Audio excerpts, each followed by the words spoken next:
Mmoja kati ya mentor niliyelipia hela nyingi sana kupata access ya programu yake alinifundisha kitu hiki kuhusiana na marafiki. Kiganja chako kina vidole vingapi? Nikamwambia na vidole 5.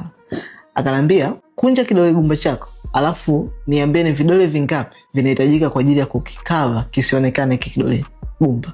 Kwa hiyo nikakunja kidole changu, nikahesabu 1, 2, 3, 4. Kwa hapa nikava. Alafu akanambia okay, kunja ngumi yako, niambie ni vidole vingapi kidole gumba chako kinaweza kuvikava. Kwa nikakunja hivi, nikahesabu ni 1, 2, 3, kidogo 4. Kitu cha niambia akanambia hivi, unapotaka kuchagua marafiki ama partners ama watu wa kuwa karibu yako, unatakiwa uchague marafiki wale tu ambao watakao kuwa na uwezo wa kukuhifadhi kama jinsi dole gumba lilivyohifadhiwa, lakini vile vile chagua marafiki ambao utaweza kuwakava vizuri kabisa kama jinsi ambavyo kidole gumba kimekava hivi vidole 3 vizuri. So hii lesson ya marafiki haigusi tu marafiki, inagusa pia kwenye cooperate na kufanya biashara kwa ujumla.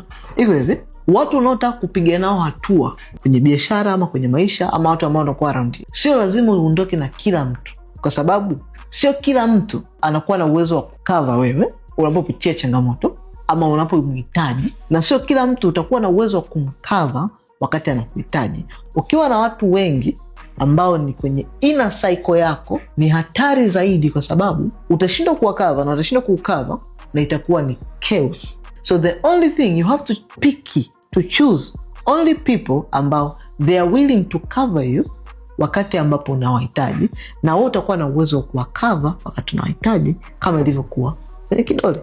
So moja kati ya kitu ambacho nakutana nacho mara nyingi sana, na ni kama challenge kwa mtu anataka kusajili kampuni ama kuanzisha biashara yake, kwa sababu kisheria unahitaji kuwa kuanzia watu 2 na kuendelea ili msajili kampuni. Mtu anafikiria anahitaji kwenda kutafuta watu huko, marafiki, aanze kuwa pitch idea, watu walazimisha waje kwenye idea na everything. Listen to me, kama muundo wako sio franchise, hauhitaji kutafuta watu wengi waje kwenye kampuni yako ili msajili kampuni.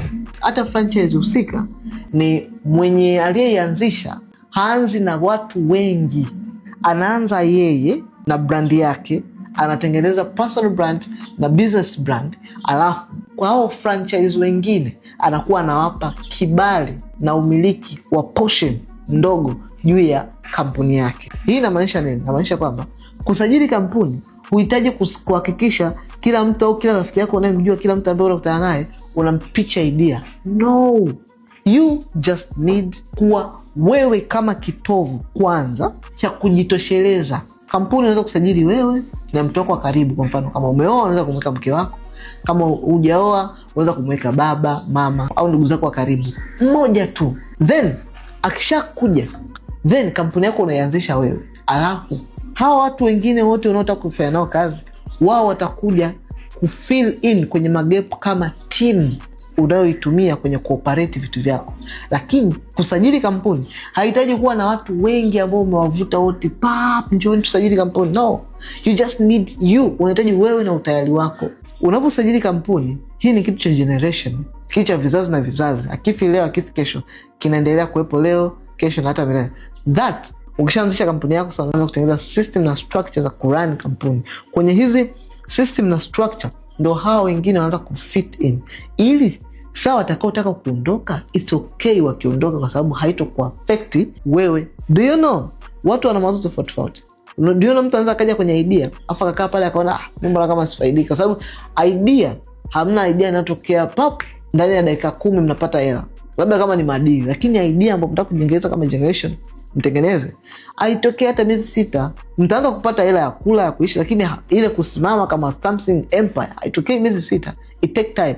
Sajili kampuni kwanza, wewe na mtu wako unayemwamini, alafu tengeneza system ya cooperate kama team ambayo itakuwa inafanya kazi hata kama wewe haupa inaweza kujiongoza. Na hii team inakusaidia, moja, kukua; pili, mtu anapokuwa anategea ni rahisi kumtoa. Uweze kumuingiza mtu kwenye kampuni afu kesho yake ukamfuta. Inawezekana, lakini take time. You need just you na mtu wa pili unayemwamini, then hao wengine wanakuja kama system cooperate ndani, subsystem ndani ya system kubwa ambayo tayari ipo. Kama unataka kusajili kampuni, comment neno kampuni hapo chini, ama wasiliana na mimi kupitia namba ya simu inayoonekana kwenye caption hapo chini. Nipigie simu ukiwa nje ya Tanzania, nipigie kwa hiyo namba. Ukiwa ndani ya Tanzania, nitumie message kwa hiyo namba kwa WhatsApp, ama comment neno usajili hapo chini. Mimi mwenyewe nitakufuata DM sasa hivi.